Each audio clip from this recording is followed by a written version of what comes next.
বিজেপির থেকে হিন্দুত্ব শিখবো না, গাজলের সভা থেকে বিজেপিকে আক্রমণ করেছেন মুখ্যমন্ত্রী মমতা বন্দ্যোপাধ্যায়। তিনি বলেছেন, দীঘার জগন্নাথ মন্দির থেকে কালীঘাট, দক্ষিণেশ্বরের স্কাইওয়াক তার সরকার করেছে, তারাপীঠ থেকে দুর্গাঙ্গন, মহাকাল মন্দির তার সরকারই করছে, কিন্তু বিজেপি কি করছে? প্রশ্ন তুলে মমতা বন্দ্যোপাধ্যায় বলেছেন, বিজেপির একটাই ধর্ম, অত্যাচারী ধর্ম, মানুষকে শোষণ বঞ্চনা করাই তাদের ধর্ম।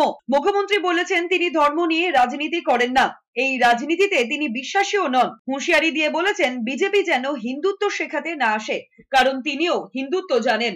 তুমি আমাকে হিন্দুত্ব শেখাবে না, আমি বলে দিলাম, তার কারণ আমিও হিন্দুত্ব জানি।